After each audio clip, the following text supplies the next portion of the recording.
The following presentation is brought to you by kmmedia.pro. Please visit kmmedia.pro for more information. Now stay right where you are as we present.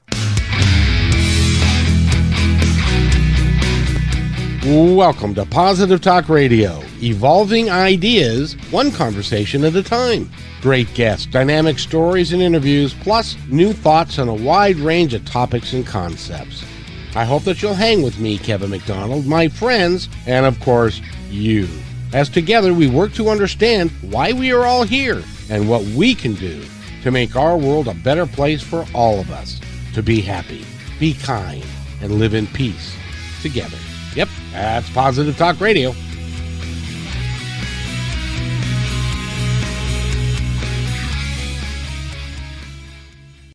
Howdy to another episode of Positive Talk Radio. I'm glad you're here because we've got a great show for you today.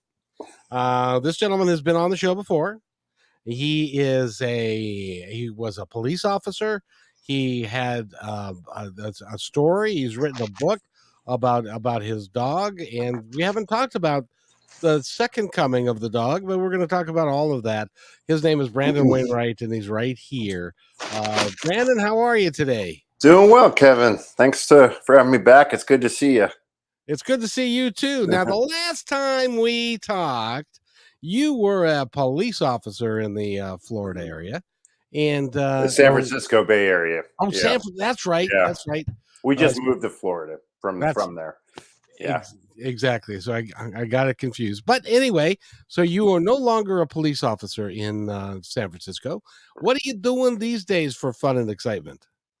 Well, we moved here the day we hit the road the day after Christmas, so the 26th of December, and I am right now. I'm a stay-at-home dad, enjoying the heck out of my daughter, and doing lots of yard work and cleaning and housework and cooking.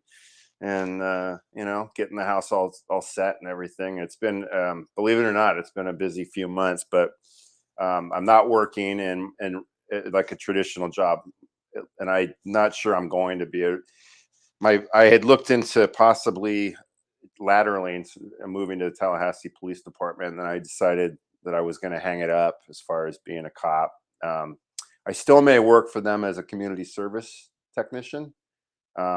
Which like an assistant type of role, but even there, the jury's really out at this point. So I've been trying to kind of figure out what the next step is in my life, and with all the spiritual awakening that I've experienced over the last several years, that's been my goal, is to make that a more of a mainstay in my life. And so I've been trying to get up the courage to start a healing practice.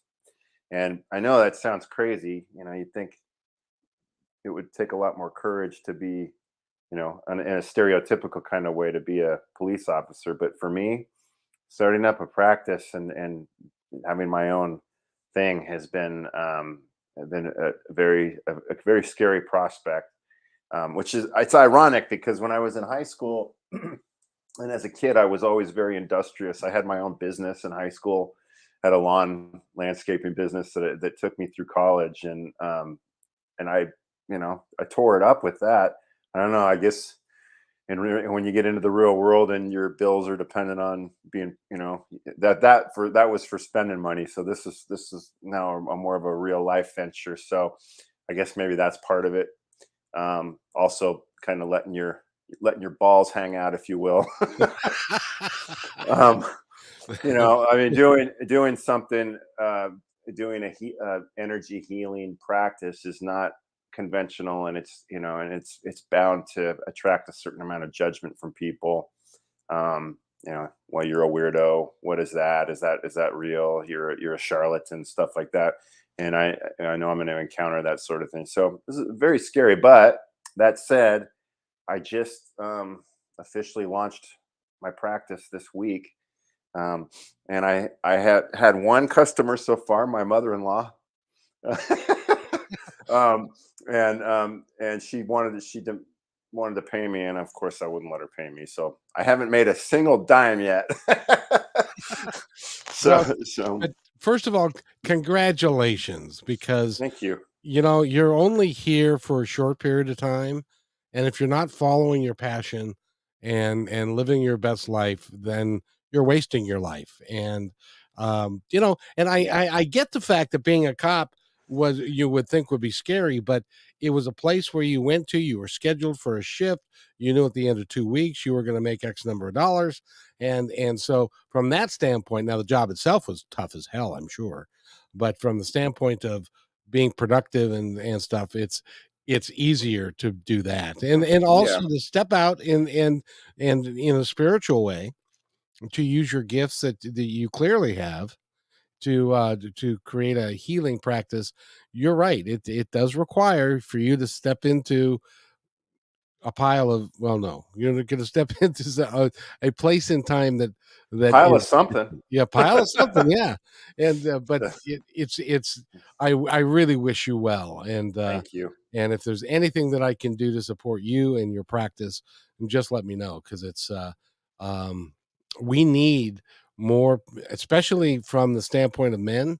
We need more men that are not dragging their knuckles on the ground, and are interested in creating something better for all of us.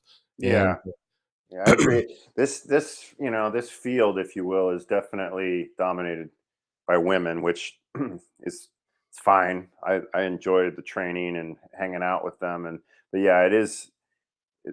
I would say most classes that I've taken, it's like out of class of 15 people, you're going to have maybe two men, yeah, which is fine. It is what it is. That doesn't bother me in the least. I actually, you know, it allows me to be in touch with my sensitive side, and which that's the thing is that's actually what comes naturally to me. So it's easier for me sometimes to be in that environment than it is to be in the knuckle dragger environment. You know, I mean, I can do it, but it is what it's different. It's it's definitely different. it's not you. It's not who you are on a fundamental level. Yeah, And exactly. I can play the role when needed, but yep, it's not uh, not who I am at my core. And that's been one of the challenge. I mean, like you said, that one of the things about a job like law enforcement or the military, or even in the corporate world to some extent, it's more defined for you. You this is what you have to do to get your feet in the door. And this is what you do to promote, and this is you've got a guaranteed, especially with government type of job like that, you've got a guaranteed salary, you get guaranteed schedule of vacations and retirement, pension, all that stuff. And there's a lot of security that comes with that sense of security. And that was actually a big part of what drew me to the job, aside from the public service aspect and the pride that comes along, the camaraderie and all that good stuff. It was the security of the job, and you know and not so much the definition of self, because unfortunately a lot of police officers, the nature of it being such an extreme type of job, people tend to, a lot of them define themselves by that job. And yep, that I took a lot of pride in. Certainly, it's part of my identity, but I never was one of those that defined myself by it at all. I was, even in the thick of the career, my friends that I hung out with outside the job were generally not cops. Which, and from what I understand, that's kind of uncommon. yep, yep, And it is. and I mean, I had a lot of good friends that were cops. My closest friends were friends that I had had before, and those were the people I tended to hang with during. And so, but getting, letting that go, it was actually a major relief for me, given the climate of the last several years. It took a big toll on me, um, and so an initial relief, and then it lasted maybe a month and a half, and then it was like, oh shoot, what do I do now? That's it. I mean, not that I hadn't been thinking about it, but it's like, you're even when you don't define yourself by a career like that, you still, having a day-to-day 9 to 5 type of gig provides the person with a lot of structure. And I think it's important to stay busy and productive. But right now I have the luxury and the curse of having to figure out what I want to do with that. Do I, the temptation is to go back to just working a 9 to 5 job somewhere, where you get the personal interaction with people, and you can still make it. I don't care what you're doing in this world. If you're treating people well and you're loyal and you're putting your best foot forward each day, you're making a very positive difference, regardless of what job you're doing. I always tell people, out of all the jobs that I did, the one that I felt the most satisfaction with, I know this is going to sound crazy to you, but I delivered bottled water for a little over 5 years back in between 1999 and 2005. Um, and I had the same route for all that time. So 10 route days over a 2 week period. So every 2 weeks I would come to the same customers. And I'll tell you what, they were like, within a 6 months to a year, these people were like friends to me. Sure. And the last day that I worked there, I cried when I was driving back to the station, because I felt it was such a loss for me to say goodbye to these people. And I felt more of a sense of satisfaction from the personal interaction and relationships that I built with these customers, and also the simple satisfaction of bringing their water every 2 weeks. I mean, it's simple, but it was defined, and it made a positive difference. They were always happy to see me. I was always happy to see them. And so a job, what I'm getting at is, again, it doesn't matter what you're doing, it's how you do it and the relationships that you're building in the process. So the temptation is for me to go back to that, some kind of job like that, just to give myself some security and a sense of structure and interaction with other humans. But I've got this rare opportunity to do something that actually makes a difference, that I feel like I've been steered toward. And I'm lucky enough right now that my wife, because she's got such a good job, I don't have to work right now. So, you know, Well, but you uh, know eh, something? You're gonna be working harder than you worked as a cop to put this together, because it's gonna take some time, but yeah, give oh, yourself I that think time. so. I think so too. The hardest part about it actually it's just not very clear what to do. I've made some. I volunteered with the Humane Society to work on shelter animals, to do Reiki on shelter animals. The ones that are displaced and having emotional problems and that sort of thing. I haven't.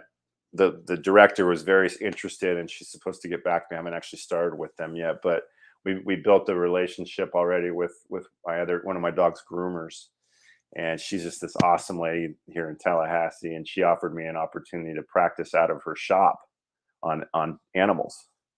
um, and she just threw it out there. And so I'm thinking that I'm probably going to go in that direction to a large extent. I mean, it just dropped in my lap, and it's something close to my heart anyway.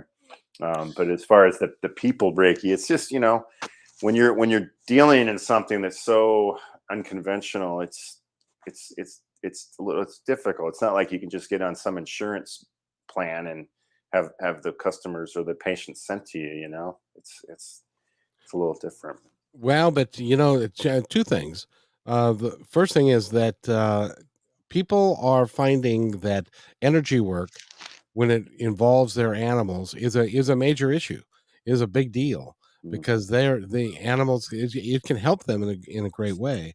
And the other thing is just allow it. Just my mantra is, just allow and trust, and know that things are just going to happen for you, and they're going to not necessarily in the timeline that you would feel comfortable with them happening to you, but they're going to happen in, for lack of a better term, in God's own timing, or the universe's timing, and it's all going to be designed to get you to where you can help the maximum number of people and or animals, or both. Because Reiki, you can do Reiki with animals, you can do it with people, you can Mhm. do them, and you can help a lot of people with that, and putting together a healing arts center that you can have different practitioners work out of there, Yeah. in addition to just yourself. That also has got a lot of promise to it. Yeah. No, it's hard to say how things will go. You're right. I mean, well, and the beauty of Reiki too is that it can be sent from a distance. It's Exactly. spiritual energy isn't governed by geographic space and linear time. So, like my mother-in-law, last night I was working on her dog in California, in Central Valley of California, um, and it was pretty amazing. I got images from the dog that were actually accurate of where I was able to talk to her and as I was working. Pretty amazing stuff. But that's one thing I should make clear, in case any of your listeners are interested in receiving Reiki, either for themselves or for their animals. It's not limited to just Tallahassee, residents or people close by. Anywhere in the world, actually, I can provide you with the energy. And I'm offering $10. The first half hour is $10, for you to give it a try if you're interested in trying it out. And the website is tysonsgifthealing.com, just like the book, only with healing at the end of it. Tyson's Gift Healing. And you can go on there, and if you go to you can either email me or call me, and we can set something up. But yeah, I mean, that's right now. I don't have an actual facility, but it could grow into that. It's hard to say. But You're good at what you do. Your heart's in the right place. And by the way, you're mm, not charging enough. well, that's for the first. That's for the first, like, just to give if people are curious. Yeah. I don't expect people to drop a bunch of money on something they're not sure about. And it's, to be honest with you, it's not all that much more to go with the full appointment either. But it's I'm not doing it for the money. It's I'm doing it to make a difference. But of course, it would be nice to actually be able to make a little bit of a financial difference in my family's life. That's not why I'm doing it, though. So, Well, you know. exactly. And those things will all come about. I find it rather, don't you find it ironic that you are in San Francisco, a place that is far more liberal than Tallahassee is, and Reiki is people have heard of Reiki over there, and to a much larger degree, and in Tallahassee, it's like you're gonna do what? Actually, Tallahassee well, I mean, I think for the locals, it's actually a fairly liberal area, Oh, believe it or really? not. Yeah, it's well, demographically it is, because it's got three colleges in it. Okay, gotcha. And so it's, as far as the census is concerned, it's more blue. But you're right. It's also it's in the Bible Belt, and people here are fantastic. I have to say, the only thing I don't like about Tallahassee is they can't drive worth it. You know what? It's been really hard to get used to. So people are so unpredictable on the road. They're courteous, but they're totally unpredictable. And so that's the only thing I have to say. It's driving me nuts. As a former cop, that would bother you because Well, yeah, well, and just as somebody that drives a lot, it's like, man, what do you? I can't, and your people get mad at you, and it's like, why are you getting mad? I don't understand, or yeah. Anyway, I could go off on that for a while, but yeah, it's in a fairly religious area, and I think what I found is the religious folks in California are generally pretty open yep, to Reiki. They don't see it as a conflict with their spiritual practice. But here, I think it is a lot more foreign. Like they have no knowledge of Reiki. They hear energy healing, they think voodoo or something like that. And yep. it's completely, they think it's in conflict. But not everybody. I think a lot of people are actually fairly open. And I also think, being that they probably, truly devout Christians, a lot of times, they consider their animals to be, loved ones and everything, but they're below, on the spiritual scale. Not everybody, but a lot of people think that, they're either there for food, or they're there for work or whatever. And, they probably won't have a problem having their dog or cat be worked on with Reiki, even if they don't want it for themselves, for spiritual reasons, and then they see the difference it makes in the animal's life, and then maybe that'll open them up. That's what I'm thinking. That's possibility. it's always possible, but it's one thing at a time, Yeah. and it will work out, and it'll be really good because there isn't enough positivity in the world. But let's we need to digress a little bit and go back in time to Tyson's gift, Mm. because Tyson was a puppy dog that you had, Yes, he and was. she, a wonderful dog, and was literally quite a part of the family. Yes. Yeah, still is. Still is And actually. yes, I was going to ask you, do you still have a dog? Yes. We have two dogs, yeah, and a golden doodle, a mini golden doodle named Ellie, who's fantastic, and she's in the book. Um, and then also Pepper, who's a mini pincher Chihuahua mix. I wonder how that happens. I'm- What? A, What? A mini a mini pincher and a pincher? Chihuahua? How big is a pincher? Well, a mini pincher is like the size of a Chihuahua, maybe a little Oh, bigger. okay, Yeah, okay, it's um, yeah, not a Doberman pincher, but a mini pincher. gotcha, So, but gotcha. they kind of a mini pincher looks like a tiny Doberman pincher, you know. So, And by the way, just so you know, I have a good friend. Her name is Coriel Kramer. She's an animal communicator, mm, and she's got a program that she calls the animal dynamics, because she can tell you what archetype your animal is and why its behavior is the way it is.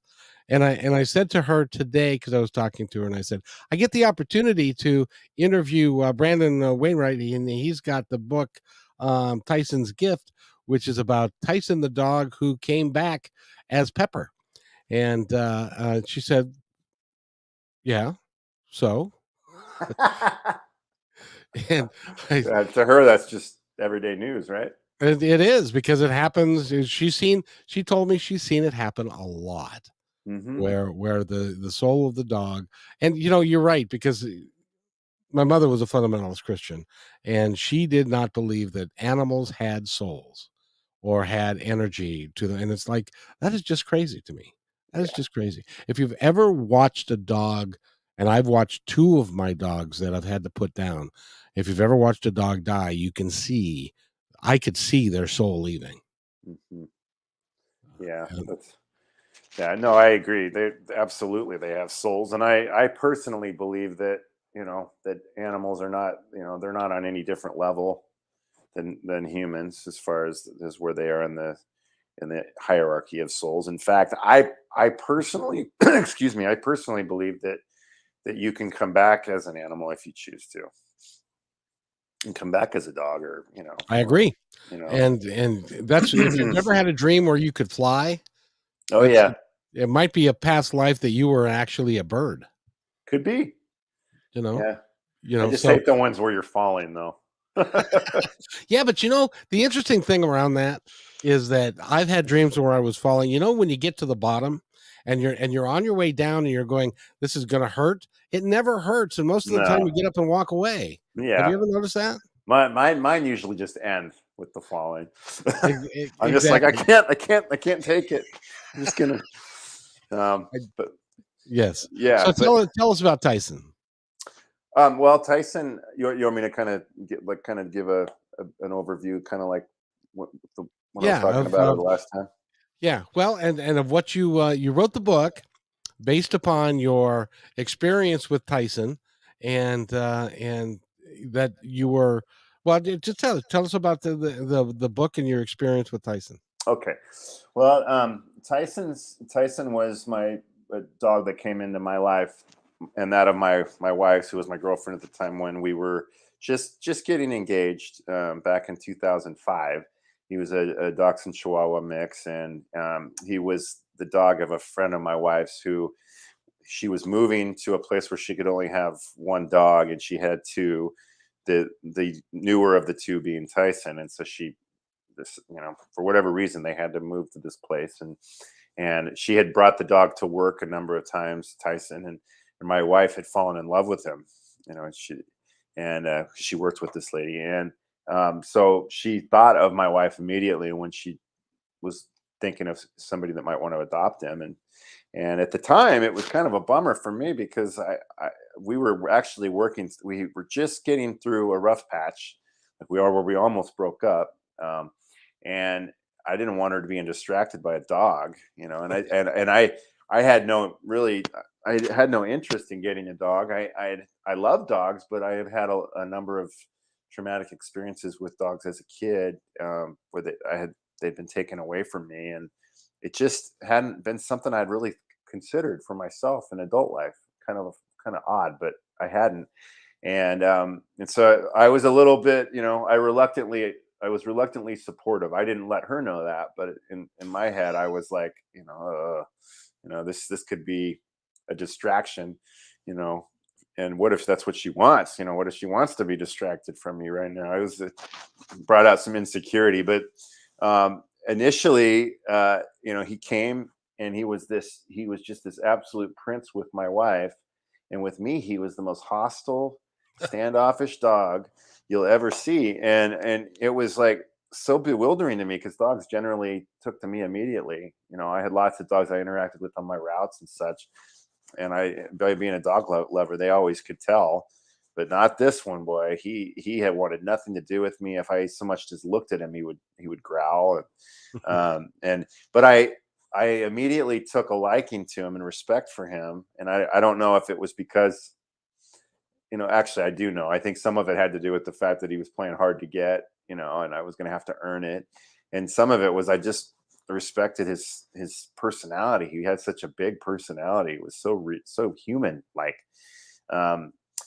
And long story short, over a period of a couple months, I finally won him over and gained his trust. And that's all documented in the book. There was a bunch of funny incidents that happened in the process. Um, and I realized, as once I finally bonded with him, that this dog was opening my heart in ways that it hadn't been opened since I was a kid. I mean, he was really breaking through walls that I didn't even know were there. Um, and it created this amazing bond and attachment and connection and soul connection that actually was there from many lifetimes previous, but I didn't know that at the time. And it was putting me on a road that I could never have foreseen in terms of opening my heart. And at that time, the spiritual aspect of it was actually, it was latent. I mean, it was right there. I wouldn't have defined it that way at the time. And then, so in the book, it documents that whole thing, his life with us. He passed away when he was 14. And there, He had a nice long life, he did. He had a good long life, and we, never was there a dog more loved than this one. So he had a great life, but he was a real character, like I said. And it wasn't just him being standoffish. He had like the biggest, like, stubborn personality. He got what he wanted when he wanted it. Or at least he demanded it, and most of the time he got what he wanted when he wanted it, because it was basically either do that or you're not gonna I'm not gonna give you anything. I'm not gonna pay even look at you. I mean, he was that kind of dog. So it created a lot of wonderful memories, and some of which weren't really funny at the time, but they make for a great story afterwards. And so the book talks about all that, and then it gets to when he passed away. And for me, believe it or not, I'd had a number of dogs as a kid, but this was the first dog I had ever gone through the death process with. And because they'd always been taken away from me before that ever happened. And being a 45-year-old person at the time, I'd had my fair share of death in my life, but I never really had a particularly hard time processing it, other than the first bout when I was a kid. And I just you just move on and accept it. It is what it is. It's part of life. But not with him. With him, he had been like a child, a brother, a mentor. He was a spiritual guide to me, and the connection was so strong. And part of it was that connection. Part of it was when you're a dog or cat owner or any other animal, I shouldn't say owner, human or parent, the connection that you have to them is very, it's a very protective one. Yep. Because on one level they're providing you with so much, but they're completely dependent on you for survival, especially a domesticated dog, and so that I had a hell of a time processing losing him.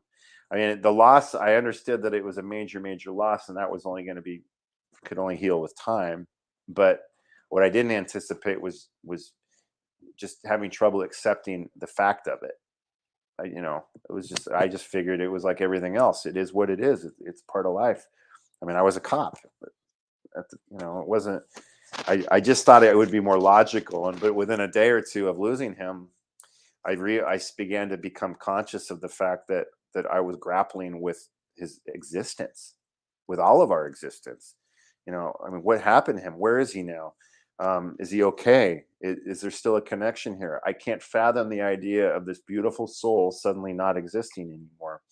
And so I found myself, I was conscious of that, but I didn't think I was going to come to any conclusions. I mean, I had grappled with religion. I was raised in an agnostic household, so I had my fair share.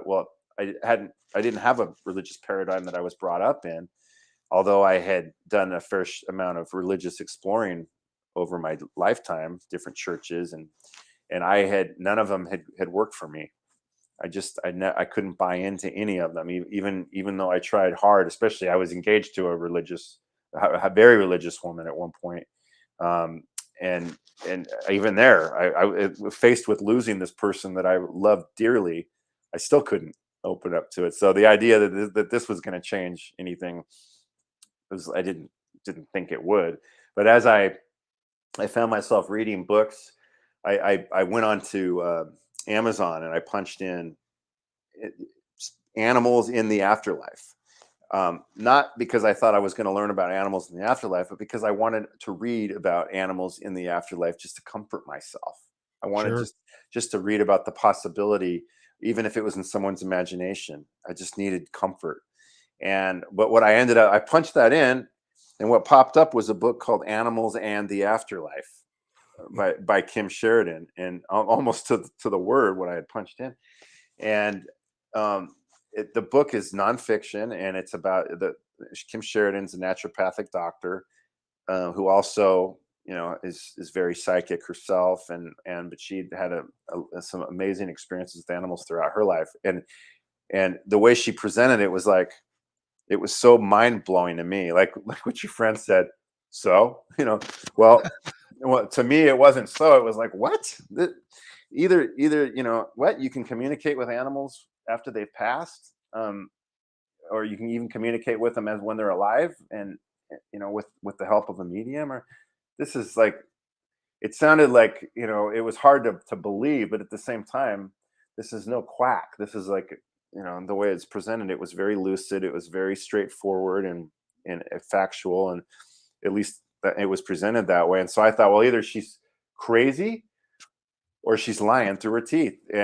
But and then the idea of reincarnation also is presented in there, and not just the idea, but her own experiences with it. So in my grief, I was so motivated to explore this possibility. If I could connect with him in any way, just to know he was okay, I knew that it was gonna bring me so much peace. And I sub unconsciously or subconsciously, I also knew that it was going to change my whole perspective on life. Yep. um and that wasn't my if I'm honest, that wasn't my main motivator. My main motivator was finding peace with his death.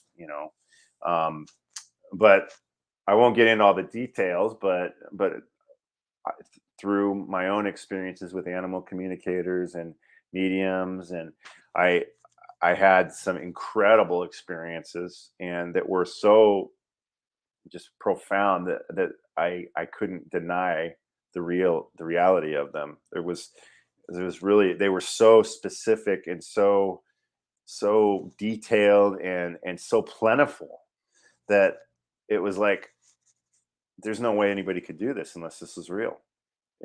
This, you'd have to know this information, you'd have to hire like some kind of a weird private investigator that could delve back 30 years into the into my past and that of loved ones that have been gone for 30 years. There's no internet trace of them that I know of, you know. And this person that's doing this, you know, the amount of money that they'd have to spend on the resources to do that, there's no way, you know, I'm paying this person $100 and something dollars. There's, you know, they're not going to do that, you know. And so it took away, it proved itself to me to a degree that I, you know, I didn't think that was possible. I was such a skeptic, and you know, I still have a skeptical, you know, nature about me, but it was so, it convinced me to such a degree that it triggered my desire to delve deeper and to explore my own spirituality and to explore my own, you know, metaphysical and psychic gifts. And that's what I've been in the pursuit of ever since. And you know, part of that was the first step was Reiki, you know. Yeah. And in a fairly short period of time I became a Reiki master, and I've been practicing ever since. You know, and only now am I finally going to do it as a profession, if you will. I did it just for free, hundreds of hours of free sessions, because I wanted to learn it. I wanted to help people. You know, I never thought I would ever want to do it as a profession. I just wanted to spread the goodness around. But now it's like, well, here's an opportunity. So, and what I've been doing also is, I don't know if you're familiar with Delphi University. I've heard of it. Yeah. It's in northern Georgia. It's in McKaysville, Georgia. It's a spiritual school where you can. It's incredible. It's the level of spiritual awareness and connectedness that all of the faculty there have, and what they impart on the students, and also the other students that go there. You know, they're all there for a reason. They're all there being drawn. So I've taken 3 classes there at this point. I'll be taking a bunch more this year. I'm pursuing a doctorate right now in metaphysical healing. Oh, good for you. Good for you. So that's on the agenda. They have a whole other doctoral track that I may go down also, but so there's lots of growth there, you know. Well, and I wanted to mention something to you. I sit in a very unique position because I've been doing this since 2003, off and on. I've probably been witness to several hundred psychic readings, more than that, but specifically mediums. Yeah. And if you're not aware of a guy by the name of John Edward, Oh yeah. I was I was very fortunate to be able to interview him. And this is, see, there are people in our world that'll say, no, all they're doing is they're doing cold readings, and it's just they're asking questions, and then they're delving into what those questions mean for them and that kind of thing. It's none of it's real. It's all based on cold readings and that kind of thing. Right. I invited John Edwards on my show. I told 5 people that they were going to be that he was going to be on the show and that they could call in. One of which was my sister. Now, one of John's rules is that you cannot, somebody affiliated with the show cannot have a reading. And he does that for obvious reasons, because if there's problems within the company or stuff, or somebody's about to be released or something like that, he might mention that or bring it up. And Well, so, plus it's a natural. It's going to naturally create skepticism in your audience. that's also true. Yeah. That's also true. So he did not know that my sister's, her name is Karen. He did not know that she was going to be on the show. I didn't tell him. Oh. He gets on to the show right as we begin, because he's a busy guy, and he allotted an hour, and I didn't get an hour and a minute. I didn't get 59 seconds. I got 60 minutes, period. That was it. Then it was like click. And so I didn't have a chance to talk to him, or I wouldn't have had a chance to prep him or anything. So my sister gets on, and he starts talking about my dad and lung cancer, which my dad died of lung cancer. Start talking about somebody else who had stomach issues and died. That would be my grandfather. He had cancer of the spleen. And somebody, and he went through all of these people, and then he said to my sister, May is very important for you. And that's my sister's birthday, and also two of the grandkids' birthday and her anniversary is that date. And she said somebody whose name is R is very close to you. And she said, "Well, I have a brother named Randy." She forgot because you get I'll put on the spot with these things. She forgot that her husband's name is Roger. Uh, Oh yeah. Yeah, so it's funny that I had, if you read my book, there's a situation kind of like that with the major reading that I had that blew my mind was that there was a letter that came up and affiliated with it was a person affiliated with one of the people that was coming through, and it was like it took me a minute before I like I felt like such a dumbass because like how could I miss that, but you do. It's a little overwhelming when they're throwing that stuff at you. it is, but there is not, and so because I am my sister's brother. I knew all of these things. I didn't say a word to John or to my sister through the entire reading. I didn't let either of them know. Well, my sister knew that I knew, but John did not know that that was my sister. But I could validate everything that he said. It was, and my sister, God bless her, but my sister was like blown away at the time of the reading.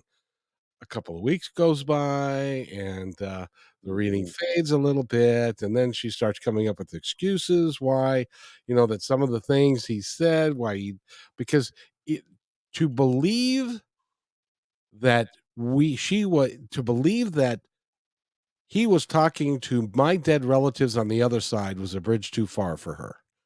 Well, it's so outside the box. It's so outside of everything that we're conditioned to really believe. I mean, whether it's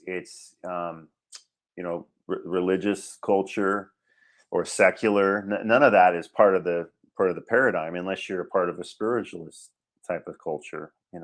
It's so outside the box that most people, they you feel there's so many reasons to question. I mean, not just because it's something that's outside the box, but something like that, her father, her grandfather, it's obvious that that it's going to bring her a lot of comfort to know these things, which is the whole point. But it's also something where you can say, well, yeah, but I was so willing to believe because of that, you know Exactly. and I think it's very easy to tuck yourself out of it. That's why for me, I was so fortunate.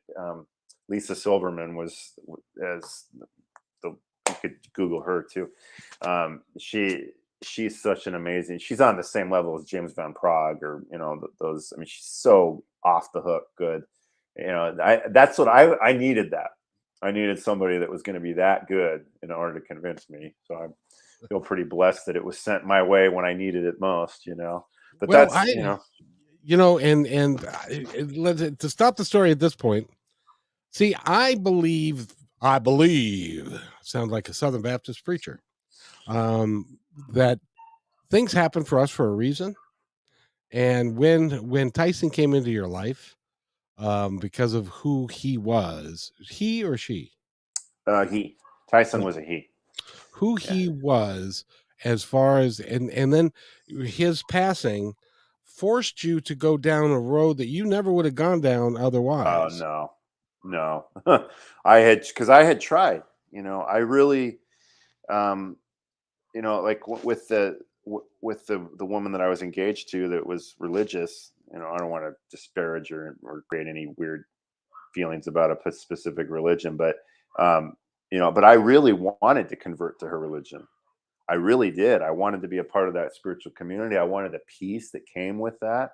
And I even in the face of that, I just couldn't do it. I couldn't believe, and I wasn't going to go along with something that I didn't believe fully in my heart. And so and even after that, when we broke up, then it was like, oh God, what did I do? There must be something wrong with me spiritually. And so I kept trying and trying. And after torturing myself for like another 6 months, I finally just became peaceful with the fact at the time, this just isn't going to be for me. I'm not going to be one of those people that is going to be able to buy into a religion. And for me, as I'm sure with a lot of your listeners and other people, spirituality for me at the time was synonymous with religiousness. Correct. and so I didn't know of any other avenues to just pursue it other than to say, I think there's more. I feel in my gut there's more. I don't think I'm ever going to know what that is, and I'm okay with that. That's the conclusion I finally came to.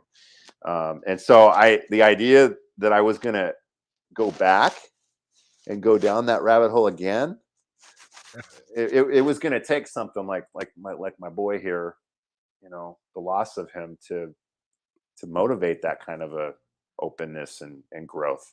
What I've discovered is that there are two questions, two of life's questions that at one point or another, whether you're 30, 40, 50, 60, or whenever, at one point you're going to ask yourself, is this all there is? Oh Is what yeah. I'm currently experiencing all that is, all that I'm capable of? And the second thing is, why am I really here? Hmm. And so if you believe, like I do, that you're here for a reason and that you have gifts that you came into this world with to use, that if you allow it and trust, those gifts will come to the forefront.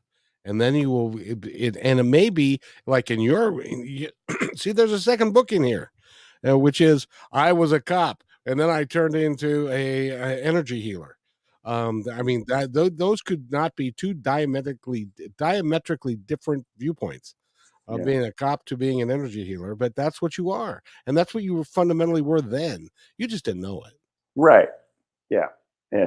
Well, and you're right. There will be a second book. It's just, I'm living it right now. I'm waiting for there to be enough juice there to actually, be worthy Oh, and of a full it book. will happen. So to wrap it up, because Tyson was 14 and passed away, Mm. and you went to mediums and you were trying to get closure, and closure wasn't really happening. At what point did you determine, or did somebody say to you, have you ever heard about the concept of a soul coming back in a different body?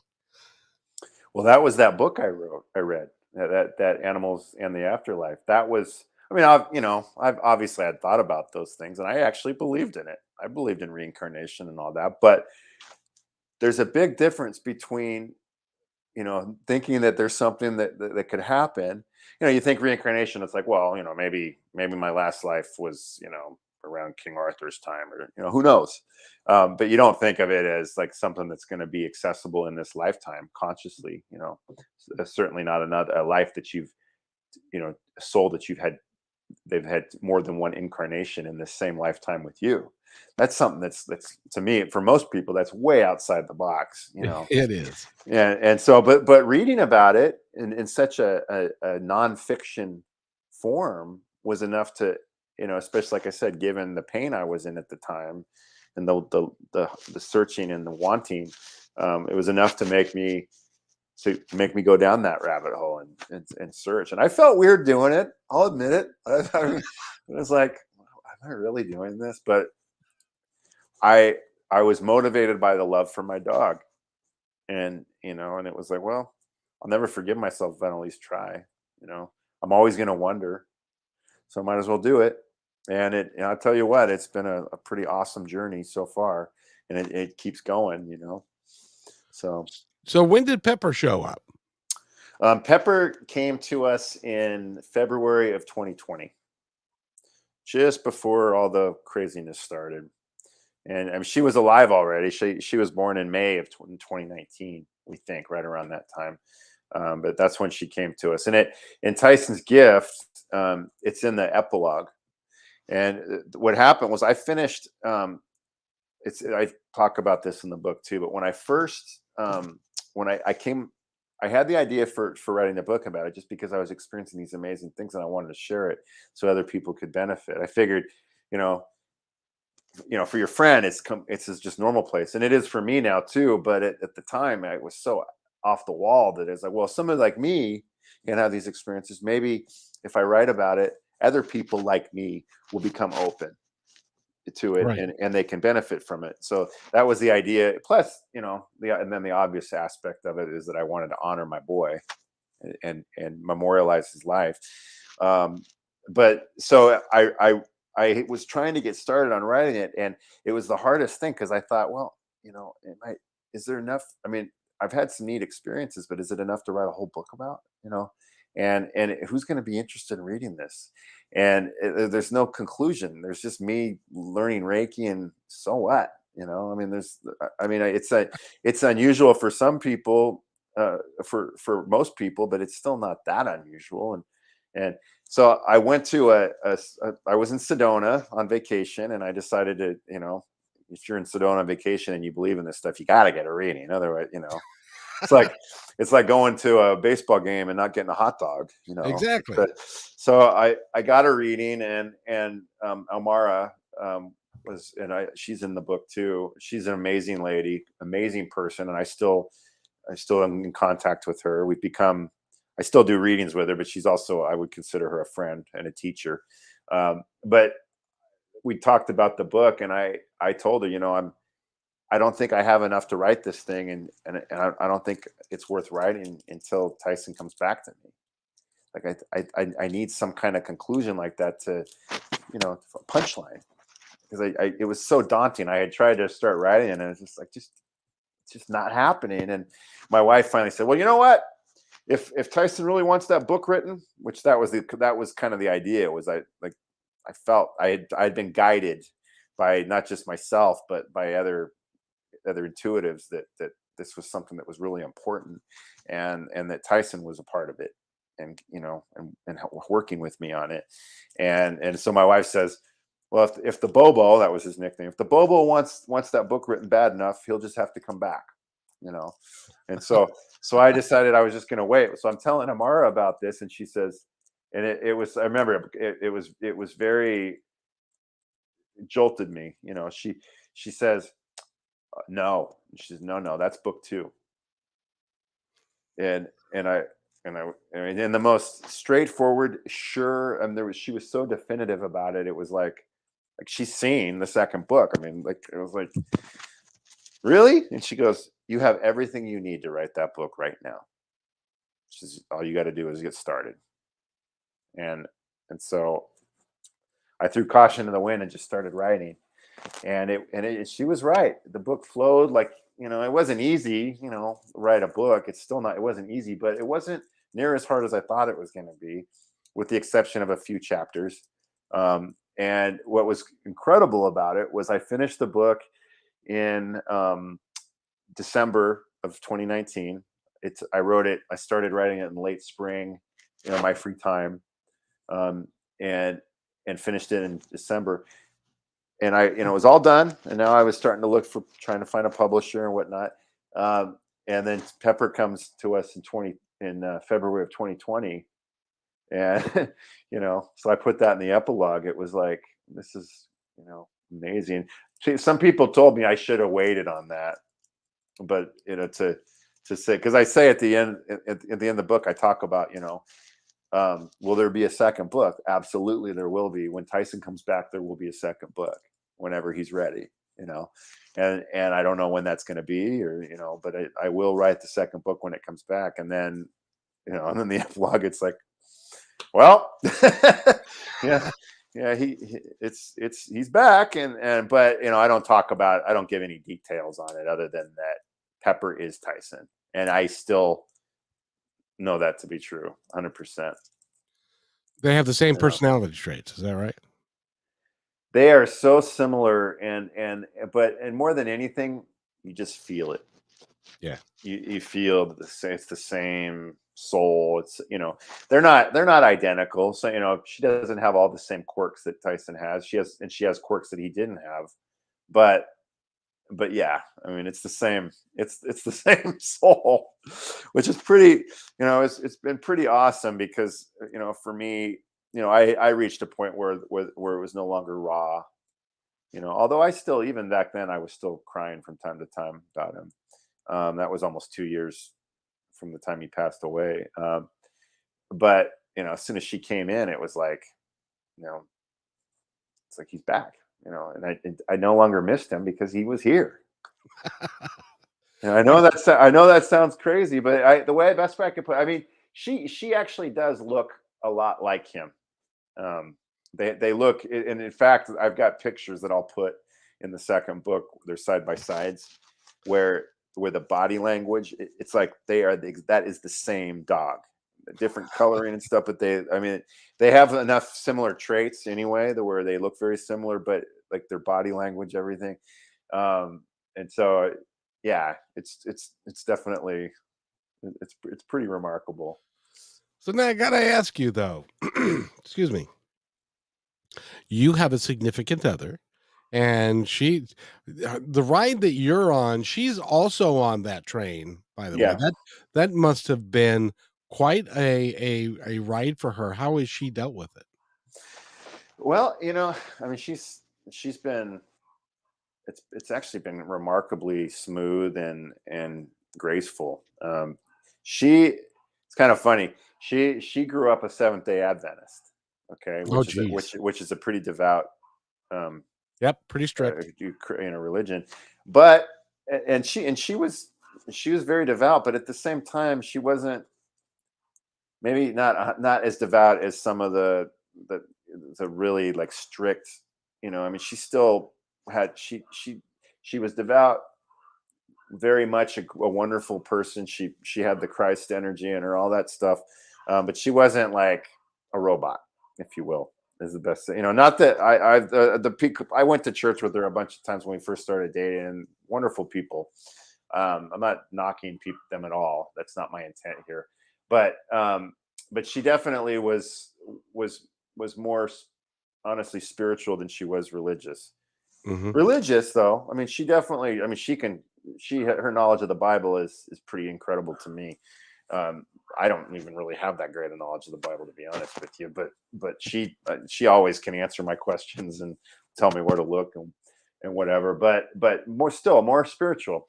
And when Tyson passed away, and I put this in the book too, um, it was like a couple days later, and we were sitting out in the backyard and having a glass of wine together. And I remember it was a pretty awesome afternoon. It was just perfect temperature, and there was a big tree in our backyard, and the sun was shining through the leaves and just hitting them just right and hitting me in the face. And I was talking to her about, I was still grappling at this point, trying to figure things out. And I said, well, where do you think he is? And she says, well, I know this sounds weird, but and not necessarily what I was taught, but she says I've always believed and felt in my gut and my heart that heaven or the afterlife, or the spirit world, if she said heaven is right here,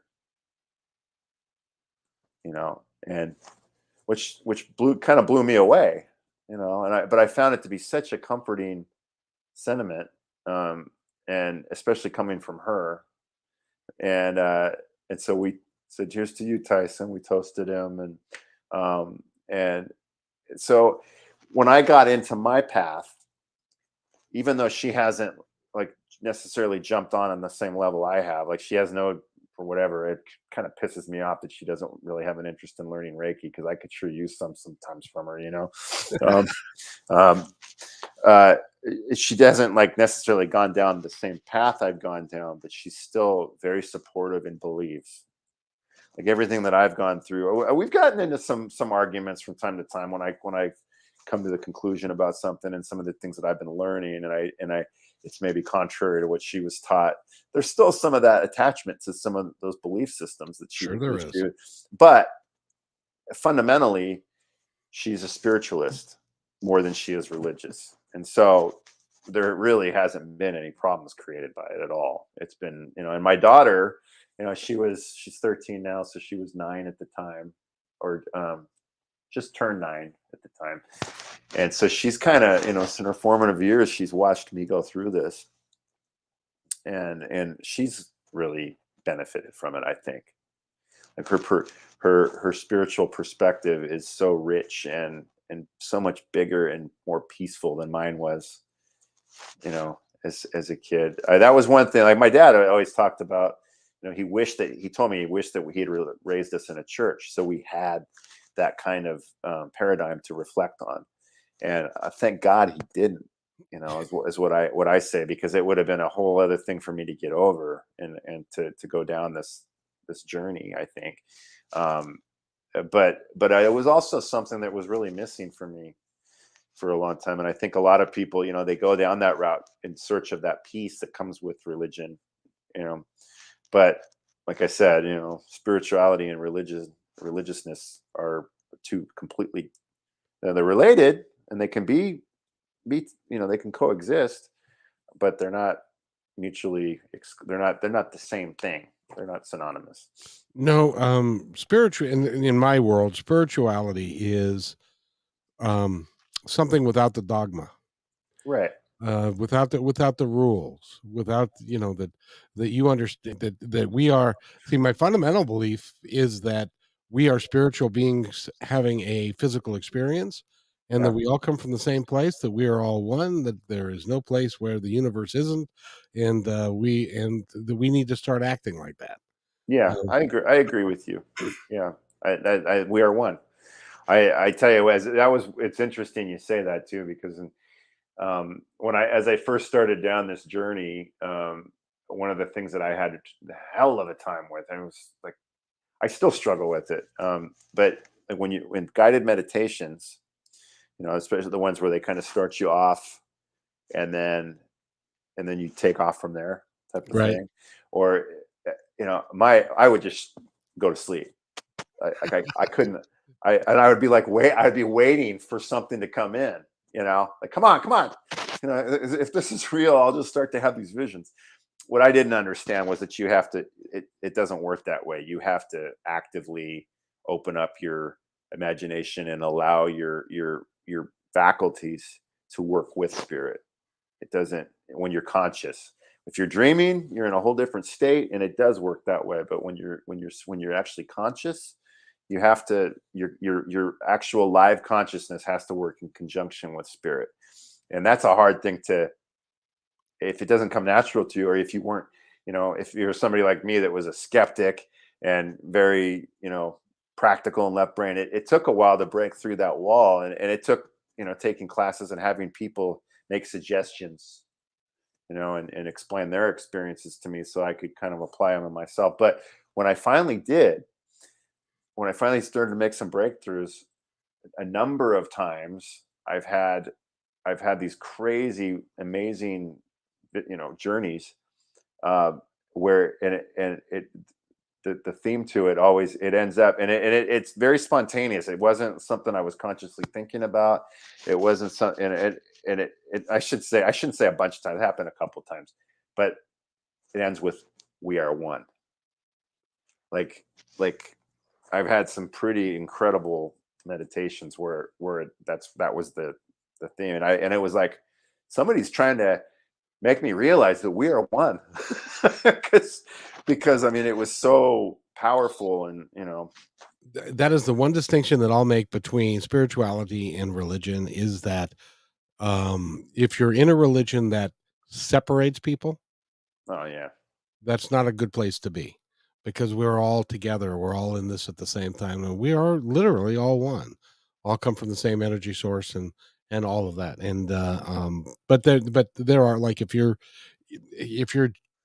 well, I'm not going to get into names, but if you're one kind of religion, some people will tell you that if you're another kind, that you're going to hell because you're not this kind. And by the way, there is no hell, if you want to know the truth. Not no, not like not no Not not like it's been not like portrayed. it's been taught. No. Yeah, But yeah, and then other religions, they'll say, well, they're not bad people, but they don't have the full truth. You know, exactly. and one of the, and those were things for me. I knew. I mean, I knew on a spiritual level that I wasn't conscious of at the time, that I mean, it was a major deterrent for me when I would hear stuff like that, like, like you're these people are not saved or whatever, or you can't, you can't be a full member of our church and be in true contact with God, where in his full essence and his full presence, unless you go into a specific facility that only our church has, and only certain members, full, um, good standing members of our church can go in. It's like, that doesn't make any sense. Why would God separate himself from his creation? You know, like that. It's so fundamentally wrong and cruel. And I just nah, I don't buy that for a second. It was always and then you finally realize, oh no, actually, this is God. Well, maybe I picked up the wrong thing. But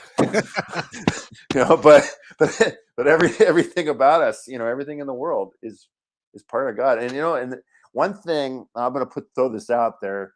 I know this may throw some people for a loop because it's certainly I still am kind of struggling with this concept, but evil evil is all this. You're probably going to get hate over this, but evil is also the creation of God. Of course.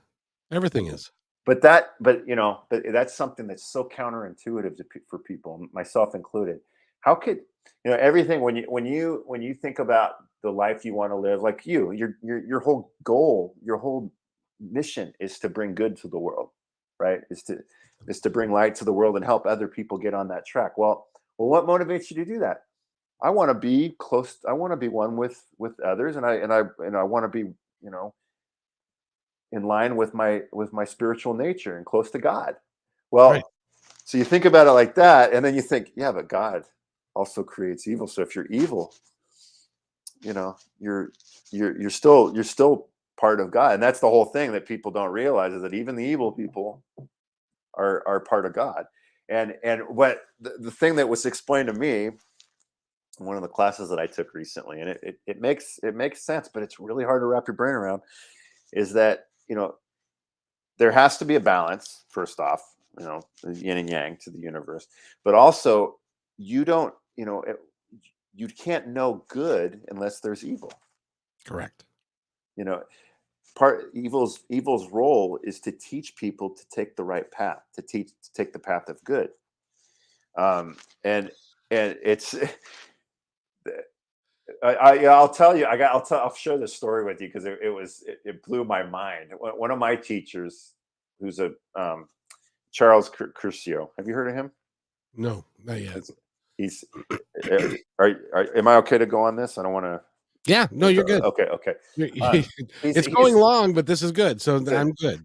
Well, he's one of the instructors and one of the major players at Delphi, and he is just he's just a beautiful soul. I love this man. He's just awesome. But he was the he started. There's a tire company called Tire King, and it was in South Florida. It started in South Florida. I guess it eventually I guess it went up the whole state, or at least up to Central Florida. And he had like 100 stores.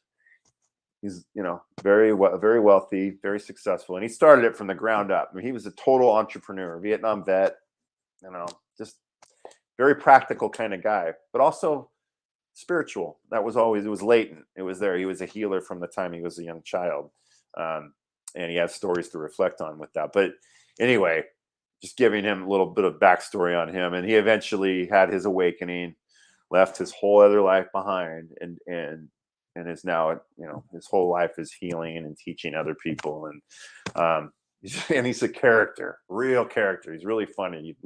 It's fun to be in the room with him. But anyway, okay. So one of his teachers, who I don't know, I can't remember the name of him, but it was a class, some classes that he took, and this was a while back, but the guy, I guess he had some like really important spiritual role to play on earth. Okay. And he was conscious of it. And it was, he had the gift, and he was very connected, and it was all very laid out for him in a very logical way. And he was teaching, and he was getting a big movement going behind him, and he was making a big difference in the light on earth. And he was traveling, and Charles could tell it better because he knows a little bit more of the details and names and such. But he was traveling to some major city in the United States, and he's walking through the airport, and he feels this incredibly dark presence right behind him. So he turns and he looks, and there's this guy, this tall, just menacing looking dude in all black, staring daggers at him. Right. I mean, total, stereotypical, Satan character, right? Yeah. Yeah. um, and so he's like, even though he's, got the light, it's still weirded him out, right? So he's walking, and I guess the guy, they end up like in the same area of the airport, same row of terminals, and the guys just won't stop looking at him, right? And so finally it gets time to board. Gets on the plane, sits down. Oh, he says, God, thank God, because I mean it was really that intense. So he sits down, and the door's about to shut on the plane, right? Well, guess who comes walking in? I don't need to tell you, but this menacing guy in black comes walking in, and he sits down. Where does he sit? Next to him. In the row right next to him. and he proceeds to sit there and just stare at him the whole flight. Can you imagine? My God, if it was me, just the person I am and the cop, I would have been like, "You got a fucking problem?" That's how I would handle it. What is your problem? Stop staring at me before I smack you upside your head. Not that I condone violence, but it's probably good he didn't do that. But anyway, they fly. They get to the next location. He goes to his hotel, and he's really creeped out. And he goes into his room, and he's meditating. And he's connected to his spirit guides. He can have conscious conversations with them, just like any powerful psychic can. He connects, and he's like, who is that? Who was that? And his guide tells him it's Satan. It's Satan, and he's like, what does he want? And he says he wants to talk to you. And he said, well, what do I do? This is talk to him. And right at that moment, somebody knocks at the door, right? So he gets up, he opens the door, and I don't even need to tell you who's at the door. And then so Satan comes walking into his room, and he says to the guy, what do you want? Or no, I take it back. That wasn't what he said. He said, who are you? And the guy tells him who he is. I'm not even gonna. It's some like I can't remember, but it's some like major role player in the battle of good and evil, and Satan looks at him and he says, if that's true, I'll leave you alone. And he turns and he leaves. So here you have, Satan, the creator of all the horror, the suffering and havoc and stuff that we have on this earth, that's in a room one-on-one with somebody that's creating a ton of light in the world, who you would think Satan would just snuff them out right there, right? If he was truly doing evil just for the sake of evil. And once he finds out that he's playing this critical role, he respects it and leaves him alone, because they both have their role to play. The moral of the story is that Satan is part of God's plan also. And man, when he told us the story, and this was coming, he got it first from the horse's mouth. And you might say that the guy was full of baloney. I mean, it'd be real easy to write that off, but I don't. Given how connected he is, and the people that he's around, no, I believe it. And I tell you what, 5 years ago, I would have never believed a story like that. But yeah, I just thought it was a very poignant, if nothing else, parable about the nature of things. Blew me away. Well, there's another quick story. Do you know who Neil Donald Walsh is? No. He wrote Conversations with God. Okay. 1, 2, and 3, and Revelations with God, and several other books. And what's the name again? I'm gonna jot it Neil down. Donald Walsh. All right. And you really should read Conversations with God. It's a phenomenal book.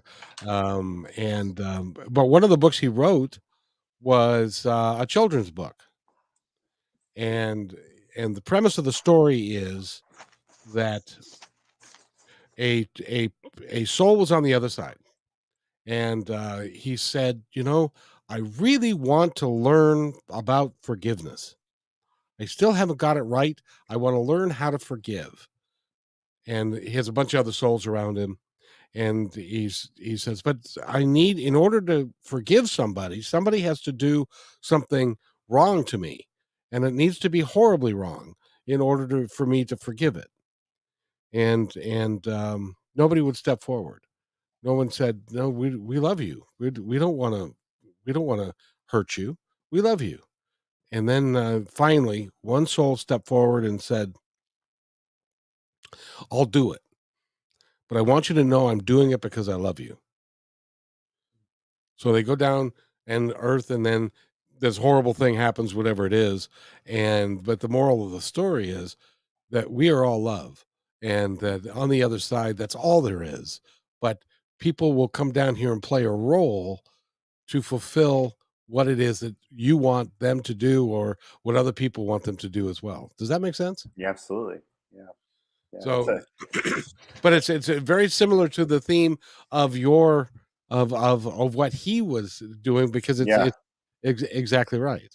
Yeah, but it's really hard to wrap your brain around, though, because it's It's so well, you don't outside the conventional view on things. well, you're a former cop. I'll tell you what's also hard to do is if there's a homeless guy who is he's homeless and he doesn't want to change, and we're thinking that we need to get him a home and to change him and stuff. No, that's that's the life choices he has made for himself. And Well, and I found, I mean, just reflecting on that, in my experience with the homeless, and I've had quite a bit because I worked in oh park. yes, Um, they don't. Most people that are homeless don't want help. They want to be enabled. They right. don't. They don't. They don't. I met a few that were just trying to survive until they could get on their, into a housing situation. But most of them, yeah, they're on their path and they're learning, and you can't help them. That's No, not what. But you're right. I mean, there's and that also is why, I think most people, their view on the homeless is that it's something like it's over there. right. It's that I feel bad for those folks, but I don't want to look at it, and I want to just say, oh, we're giving them this, we're giving them that, and then I'm just going to walk away and feel better about it. And I get that. I understand that view on things, but the reality is that, that they're, when you're interacting with, I mean, I felt bad. I felt terrible for them when I would interact, because they were so off track, you know. Right. It's like, God, you poor thing. And some of them are mentally ill. A lot of them are mentally ill, and gotta feel horrible for them in that respect too. Because gosh, they really are in a bad way, and they can't. They don't know how to get themselves. For those folks, I really think it's the enabling is like the worst, sin you could do against them, to me, because you're just pushing them down that rabbit hole even further. But anyway, my point is, you look at them with respect, because and compassion, but respect because they're on a path and they're learning just like you are. Right. And and yeah, that's where I was going with that. Yeah. It's not our place to say, it's not our place to judge. It's just, and and that's even a biblical principle is judge not, yes, lest you be judged. So Absolutely, absolutely. so, and Yeah.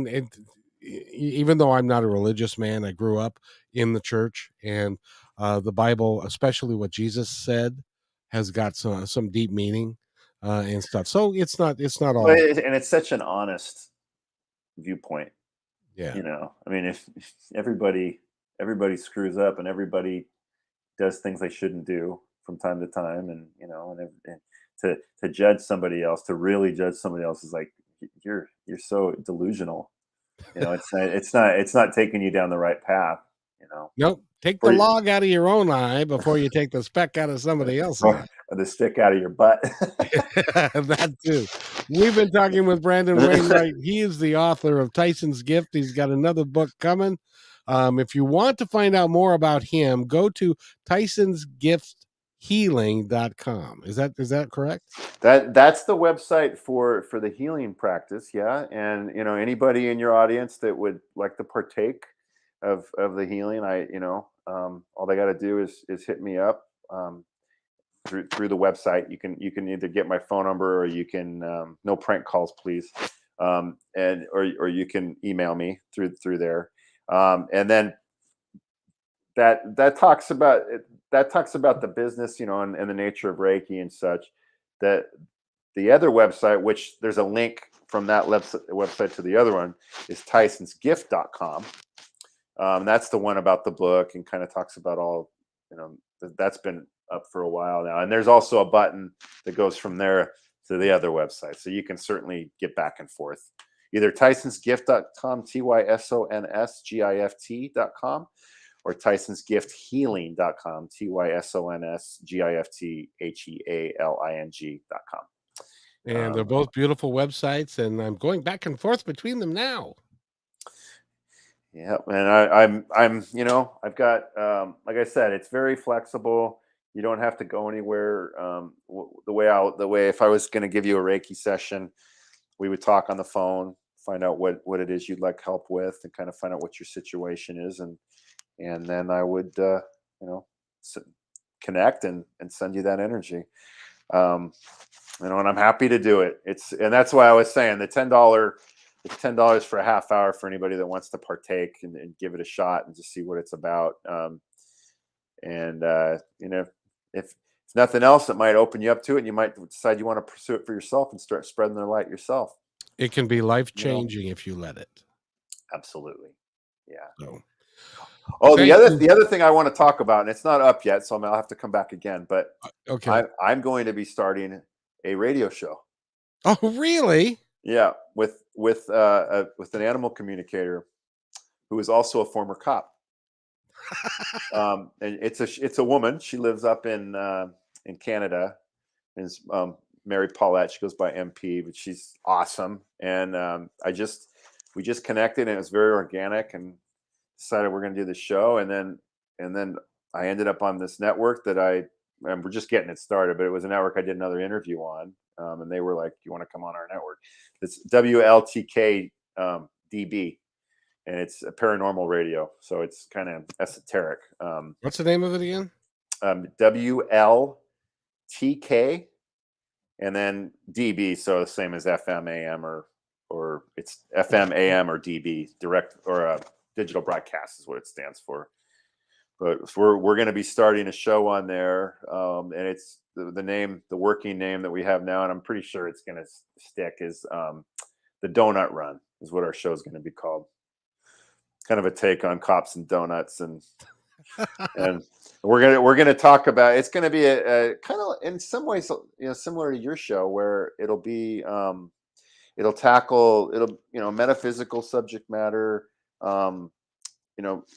anything from afterlife experiences, any of that stuff, intuitives, mediums, psychics, but also animal communication, doing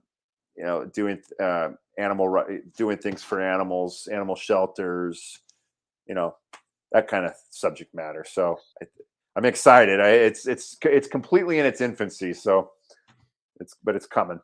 So, and just again, it's WLTK.